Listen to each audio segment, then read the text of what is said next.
आइए जानते हैं आज के प्रमुख अंतर्राष्ट्रीय खबरों को। पहले एक नजर हेडलाइंस पर।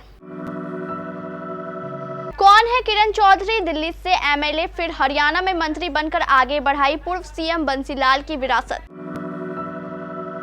दिल्ली में जल संकट के बीच आप बीजेपी में जुबानी जंग तेज, आतिशी बोली समाधान नहीं हुआ तो अनशन पर बैठेंगे। आयुषी पटेल का प्रियंका गांधी ने किया समर्थन, अब हाईकोर्ट में उल्टा पड़ा दाव। कौन है एनडीए का वह सांसद? भरी अदालत में अरविंद केजरीवाल ने लिया नाम। हज के लिए गए 550 लोगों की मौत, सऊदी के मक्का में बरपा गर्मी का कहर। ऑक्सफोर्ड कैम्ब्रिज से भी 600 साल पहले बना था नालंदा, क्यों खिलजी ने मिटा दिया इसका नाम। शेयर बाजार में मिला जुला कारोबार, सेंसेक्स नए शिखर पर हुआ बंद। सोनाक्षी जहीर के आलोचकों पर बरसी स्वरा भास्कर, अंतर धार्मिक विवाह पर कही ये बात। अमिताभ बच्चन की अजूबा में शहजादी हिना बनी थी सोनम खान, अब 90s की एक्ट्रेस का 34 साल बाद लुक देख पहचानना होगा मुश्किल। और दक्षिण अफ्रीका के खिलाफ स्मृति मंधाना का डबल धमाल। कांग्रेस छोड़कर बीजेपी में शामिल हुई किरण चौधरी की गिनती हरियाणा के बड़े नेताओं में होती है। 69 साल की किरण चौधरी वर्तमान में हरियाणा की भिवानी महेंद्रगढ़ लोकसभा सीट में आने वाली तोशाम विधानसभा क्षेत्र से विधायक है। वो हरियाणा के 3 बार मुख्यमंत्री रहे चौधरी बंसीलाल की बहू है। किरण चौधरी के साथ उनकी बेटी श्रुति चौधरी भी राजनीति में सक्रिय है। वह भिवानी महेंद्रगढ़ से 2009 में कांग्रेस के टिकट पर जीतकर सांसद बनी थी। 2024 लोकसभा चुनावों में कांग्रेस की तरफ से बेटी श्रुति को टिकट नहीं मिलने से किरण चौधरी नाराज थी। इसके बाद उन्होंने कांग्रेस से अपना नाता तोड़कर बीजेपी की सदस्यता ग्रहण कर ली। दिल्ली में लोग लंबी लंबी लाइनों में पानी लेने को लग रहे हैं। इसी बीच मुद्दे पर राजनीति भी जारी है। बीजेपी और आम आदमी पार्टी में जुबानी जंग भी तेजी से चल रही है और दिल्ली में जल संकट भी बरकरार है। कई इलाकों के लोग बूंद बूंद पानी को मोहताज है। आलम यह है कि टैंकरों से पानी की आपूर्ति की जा रही है। लोग लंबी लंबी लाइनों में है और दिल्ली में जल संकट बरकरार है। कई इलाकों के लोग बूंद बूंद पानी को मोहताज है। जहाँ एक तरफ बीजेपी जगह जगह प्रदर्शन कर रही है तो वहीं आम आदमी पार्टी की दिल्ली सरकार बीजेपी और हरियाणा सरकार पर आरोप मढ़ रही है। इसी बीच दिल्ली की जल मंत्री आतिशी ने प्रधानमंत्री नरेंद्र मोदी को चिट्ठी लिखकर चेतावनी तक दे डाली। उन्होंने कहा कि अगर समस्या का समाधान नहीं हुआ तो वह 21 जून से आमरण अनशन करेंगी। नई दिल्ली लखनऊ की छात्रा आयुषी पटेल ने नीट यूजी 2024 परीक्षा में बड़ी धांधली का आरोप लगाया था। यहां तक कि इलाहाबाद हाईकोर्ट पहुंच गई थी और नेशनल टेस्टिंग एजेंसी यानी एनटीए पर कार्रवाई तक की मांग कर दी थी। सोशल मीडिया पर वीडियो वायरल कर अपनी ओएमआर शीट के साथ छेड़छाड़ का दावा कर दिया था। कांग्रेस नेता प्रियंका गांधी को उनकी बातों में इतना दम लगा कि बिना हकीकत जाने उन्होंने आयुषी पटेल की बातों को सही मान लिया। उनके पक्ष में सोशल मीडिया पर पोस्ट किए। सरकार और एनटीए को घेरा। अब इलाहाबाद कोर्ट ने आयुषी के सभी डॉक्यूमेंट को जाली बताया। इस पर भाजपा को मौका मिल गया। उसने पूछा, अब हाईकोर्ट ने आयुषी की याचिका खारिज कर दी है, इसके दस्तावेजों को फर्जी बताया है, तो क्या प्रियंका गांधी माफी मांगेंगी? कहीं नीट यूजी में धांधली कांग्रेस की साजिश तो नहीं? सोशल मीडिया पर लोग पूछ रहे हैं, क्या अब वे अपने बयान का खंडन करेंगी? दिल्ली शराब घोटाला केस में अरविंद केजरीवाल ने रेगुलर जमानत की मांग की है। राउज एवेन्यू कोर्ट में आज यानी बुधवार को मामले की सुनवाई हुई। इस दौरान अरविंद केजरीवाल और ईडी ने अपनी अपनी दलीलें रखी। अरविंद केजरीवाल जब अपना पक्ष रख रहे थे तभी एक ऐसे शख्स का नाम सामने आया जो अभी मौजूदा सांसद है। अरविंद केजरीवाल ने दिल्ली शराब कांड में भरी अदालत में उस शख्स का नाम लिया।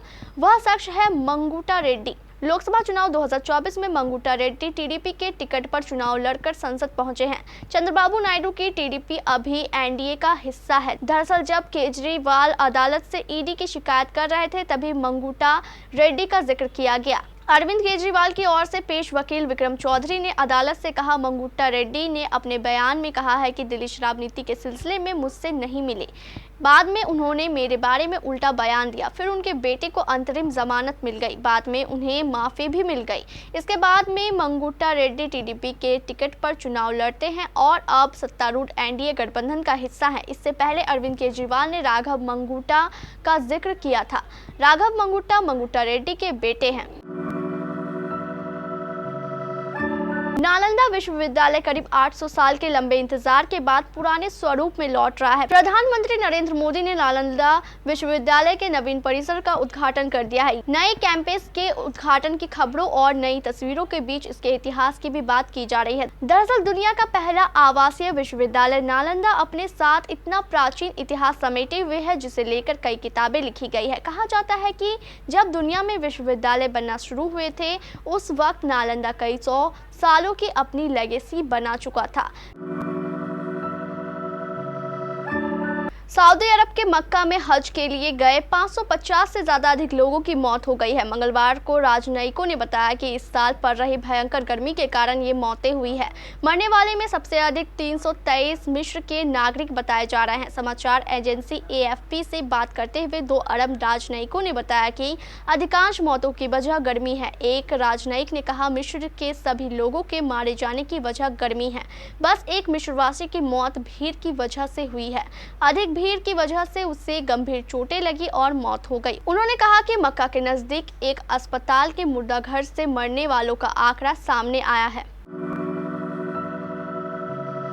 घरेलू शेयर बाजार बुधवार को मिले जुले कारोबार के साथ बंद हुआ। कारोबार सत्र के आखिर में बंबई स्टॉक एक्सचेंज यानी BSE का प्रमुख संवेदी सूचकांक सेंसेक्स 36.45 अंक का या 0.07% चढ़कर 77,337.59 के नए शिखर पर पहुंच गया। तो नेशनल स्टॉक एक्सचेंज यानी NSE का निफ्टी 41.90 अंक यानी 0.18% गिरकर 23,516 अंक पर बंद हुआ। सुबह के शुरुआती कारोबार में सेंसेक्स 280.32 अंक चढ़कर 77,581.46 अंक के अपने नए सर्वकालीन उच्च स्तर पर पहुंच गया। वहीं निफ्टी 72.95 अंक के लाभ से 23,630.85 के नए रिकॉर्ड स्तर पर खुला था। वैश्विक बाजारों में मजबूती के रुख, बैंकिंग शेयरों की लिवाही और विदेशी कोषों के प्रवाह के बीच शेयर बाजार मजबूती के साथ खुला था, लेकिन कारोबार के आखिर में निफ्टी में गिरावट आ गई। सोनाक्षी सिन्हा और जहीर इकबाल की शादी की चर्चा इन दिनों कई गलियारों में जोरों शोरों से हो रही है। कथित तौर पर यह जोड़ा इसी महीने की 23 तारीख को शादी के बंधन में बंधने जा रहा है। कुछ सितारों ने इसकी पुष्टि भी की है। साथ ही सोनाक्षी सिन्हा को भी होने वाले सास ससुर के साथ समय बिताते देखा जा चुका है। हालांकि शादी की खबरों के सामने आने के बाद से ही यह जोड़ा ट्रोलिंग की मार भी झेल रहा है। अंतर धार्मिक विवाह के कारण सोनाक्षी और जहीर की जमकर आलोचना हो रही है। वहीं इस ट्रोलिंग के बीच जोड़े को अभिनेत्री स्वरा भास्कर का साथ मिल गया है, जिन्होंने इस मुद्दे पर बेबाकी से अपनी राय रखते हुए सबका ध्यान आकर्षित किया। स्वरा भास्कर ने अंतर धार्मिक विवाह के मुद्दे पर चर्चा करते हुए अपने हालिया इंटरव्यू में कहा, आधुनिक भारत के सबसे बड़े मिथकों में से एक लव जिहाद है, जहां एक हिंदू लड़की एक मुस्लिम व्यक्ति से शादी करती है। ये बात मुझ पर भी लागू होती है। वैलेंटाइन डे पर कुछ शहरों में अंतर धार्मिक जोड़े की वास्तव में पिटाई हो सकती है। मेरी शादी के दौरान भी कई विशेषज्ञों ने अपनी राय दी थी, लेकिन हम यहाँ 2 सहमति देने वाले वयस्कों के बारे में बात कर रहे हैं। वे अपने निजी जीवन में क्या करते हैं, शादी करते हैं या नहीं, ये उन पर निर्भर करता है। 1990 में आई अमिताभ बच्चन, ऋषि कपूर, शम्मी कपूर, अमरीश पुरी, डिंपल कपाड़िया, सोनम खान और दारा सिंह की फिल्म अजूबा आपको याद ही होगी। ये हिंदी और रूसी भाषा में रिलीज हुई थी। यह एक सुपर हीरो फिल्म थी जिसे शशि कपूर ने डायरेक्ट और सोवियत फिल्म मेकर जेनेडी वॉसिलिएव ने डायरेक्ट किया था। इसी बीच खबरें हैं कि अजूबा फिल्म में शहजादी हिना का किरदार निभाने वाली actress Sonam Khan reality show big boss OTT 3 में नजर आने वाली है, जो काफी समय से सिनेमा से दूर है।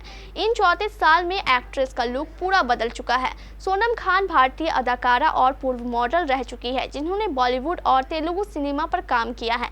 90 के दशक में पॉपुलर एक्ट्रेसेस में से एक सोनम भी थी, जिन्होंने त्रिदेव, विश्वात्मा, अजूबा, मिट्टी और सोना विजय और रईसजादा जैसी फिल्मों में काम किया। हालांकि अब वह फिल्मी दुनिया से बहुत दूर है। स्मृति मंधाना के 7वें और 2 मैचों में दूसरे शतक और कप्तान हरमनप्रीत कौर के आक्रमण शतक की मदद से भारत ने दूसरी महिला एक दिवसीय अंतर्राष्ट्रीय क्रिकेट मैच में दक्षिण अफ्रीका के खिलाफ 3 विकेट पर 325 रन का मजबूत स्कोर खड़ा किया। मंधाना 136 और हरमनप्रीत 103 ने तीसरे विकेट के लिए 171 रन जोड़े और पहले बल्लेबाजी का न्योता मिलने पर दक्षिण अफ्रीका की गेंदबाजी की धज्जियां उड़ा दी। बीसीसीआई विमेंस ने एक्स अकाउंट पर एक वीडियो शेयर किया है जिसमें स्मृति मंधाना अपने शतक का जश्न मनाते हुए दिखी जा रही है। स्मृति मंधाना ने दक्षिण अफ्रीका के खिलाफ वनडे सीरीज में लगातार 2 मुकाबलों में 2 शतक जड़ इतिहास रच दिया है। स्मृति मंधाना ऐसा करने वाली पहली भारतीय महिला खिलाड़ी बन गई है जिन्होंने किसी एक सीरीज में लगातार 2 शतक लगाया हो।